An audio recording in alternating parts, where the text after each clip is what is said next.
We provide you the platform to turn your dreams into reality. Give wings to your aspirations with KR Mangalam University. पश्चिम बंगाल में दीदी का तिलिस्म टूट चुका है। 15 साल पुरानी तृणमूल कांग्रेस के किले को बीजेपी ने पूरी तरह ढहा दिया है। ऐसे में बड़ा सवाल, आखिर वो कौन सी बड़ी वजह रही है जिन्होंने ममता बनर्जी को सत्ता की कुर्सी से बेदखल कर दिया। नमस्कार, दैनिक जागरण में आपका स्वागत है और मैं आपके साथ प्रिया बिस्ट। बात करते हैं पश्चिम बंगाल की उस राजनीतिक सुनामी की जिसने 4 मई को ममता बनर्जी की विदाई तय कर दी। प्रधानमंत्री नरेंद्र मोदी का नारा 4 मई दीदी गई आज हकीकत में बदल गया है। क्यों? क्योंकि बीजेपी ने पूर्ण बहुमत का जादुई आंकड़ा पार कर लिया है।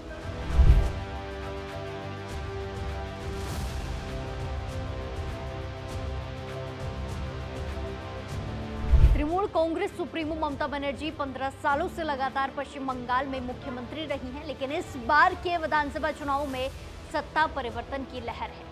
भारतीय जनता पार्टी की तरफ से बंगाल में चुनाव प्रचार के लिए केंद्रीय मंत्रियों, भाजपा शासित राज्यों के मुख्यमंत्रियों और कई बड़े नेताओं को भेजा गया और इस बार पश्चिम बंगाल विधानसभा चुनाव में बीजेपी ने जीत हासिल कर ली है। ममता बनर्जी की हार के 5 फैक्टर। पश्चिम बंगाल चुनाव में ममता बनर्जी की हार के कई बड़े कारण सामने आ रहे हैं, कई फैक्टर सामने आ रहे हैं जिसके चलते ही बंगाल की जनता ने सत्ता परिवर्तन का रास्ता चुना है। आइए उन 5 फैक्टर के बारे में जानते हैं जिनकी वजह से ममता बनर्जी ने अपनी मुख्यमंत्री की कुर्सी गंवा दी है। आरजीकर केस, जनता का गुस्सा और न्याय की मांग। ममता बनर्जी की हार का सबसे बड़ा और पहला कारण बना आरजीकर मेडिकल कॉलेज का वो दुर्घटना कांड। इस घटना ने न केवल बंगाल बल्कि पूरे देश की आत्मा को झकझोर दिया था। अस्पताल के अंदर डॉक्टर के साथ हुई दरिंदगी ने राज्य की कानून व्यवस्था की पोल खोल कर रख दी। जनता सड़कों पर उतर आई और ममता सरकार के खिलाफ गुस्सा साफ देखने को मिला। इस गुस्से को बीजेपी ने सही वक्त पर पहचाना और पीड़ित परिवार की मां रत्ना देवनाथ को पानीहाटी सीट से चुनावी मैदान में उतार दिया। रिजल्ट बताते हैं कि जनता ने इस मुद्दे पर सरकार को कड़ी सजा दी है। ममता सरकार को कड़ी सजा दी और न्याय के पक्ष में वोट किया है। बीजेपी ने आरजीकर पीड़िता की मां को चुनावी मैदान में उतारा, जिससे ये मामला भावनात्मक रूप से हर घर तक पहुंच गया और जनता ने अपना फैसला वोट की चोट से सुनाया। यानी कुल मिलाकर ये मुद्दा ममता बनर्जी के लिए सबसे ज्यादा घातक साबित हुआ। क्योंकि इसने उनके सबसे मजबूत वोट बैंक महिला सुरक्षा के दावे को सीधे तौर पर चुनौती दी। न्याय में देरी और लीपापोती भी इसमें काफी देखने को मिली है। घटना के बाद प्रशासन और अस्पताल प्रबंधन के ढूलमूल रवैये ने जनता को नाराज कर दिया।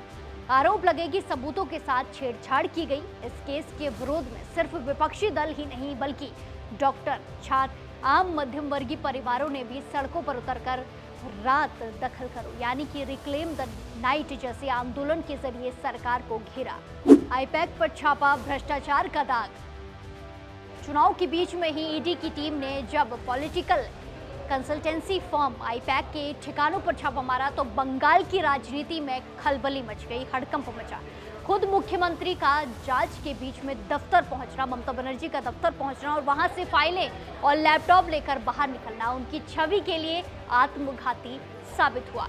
विपक्ष ने इसे भ्रष्टाचार और मनी लॉन्ड्रिंग से जोड़कर जनता के बीच में पेश किया।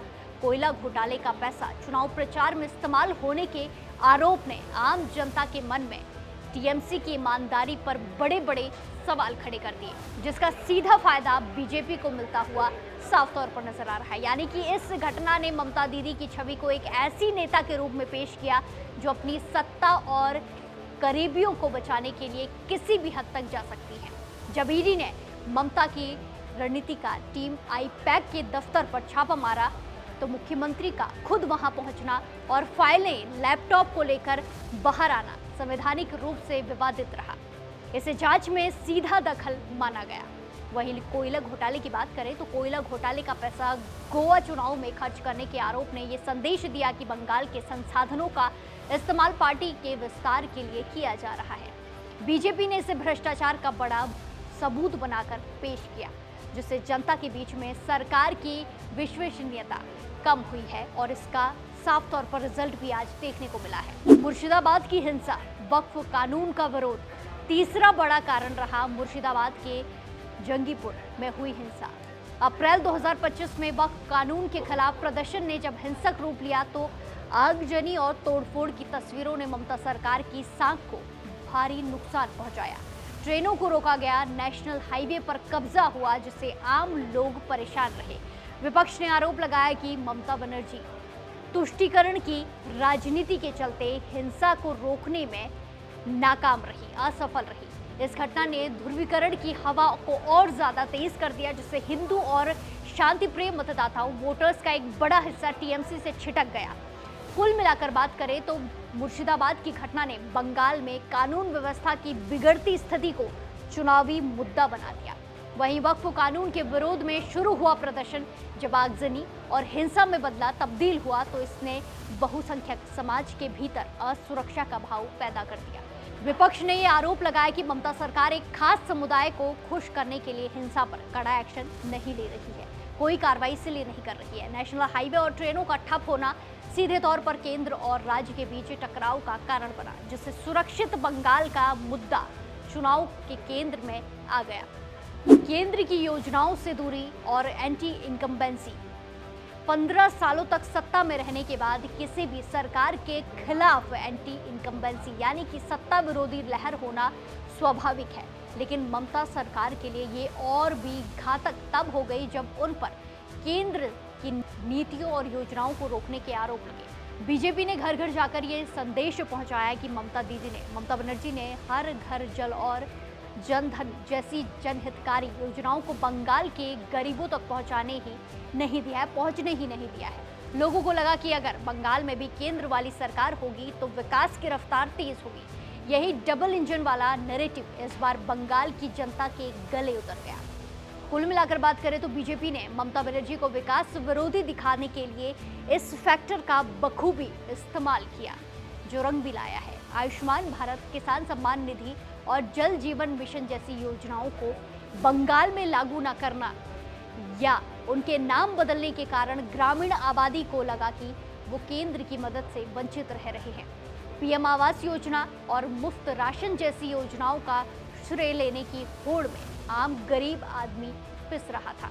बीजेपी ने इस बार डबल इंजन सरकार का मतलब ये समझाया कि जो फायदा दूसरे राज्यों के लोग उठा रहे हैं वो बंगाल को क्यों नहीं मिल रहा है। हुमायूं कबीर का बयान, एसआईआर का विवाद।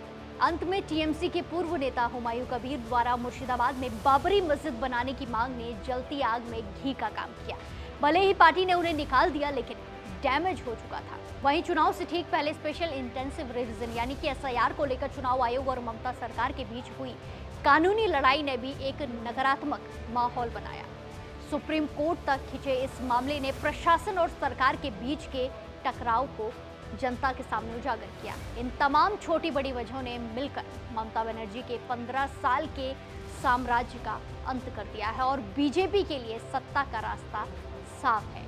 यानी कि ये फैक्टर राजनीति के दाव पेच और तकनीकी खामियों से जुड़े थे। हुमायूं कबीर का मुर्शिदाबाद में बाबरी मस्जिद बनाने वाला बयान आग की तरह फैला। हालांकि ममता ने उन्हें पार्टी से निकाला, लेकिन बीजेपी ने इसे टीएमसी की हिडन एजेंडा छिपा हुआ मकसद बताया। इसके साथ वोटर लिस्ट में गड़बड़ी और विदेशी घुसपैठियों के नाम को लेकर एसआईआर का मुद्दा सुप्रीम कोर्ट तक गया।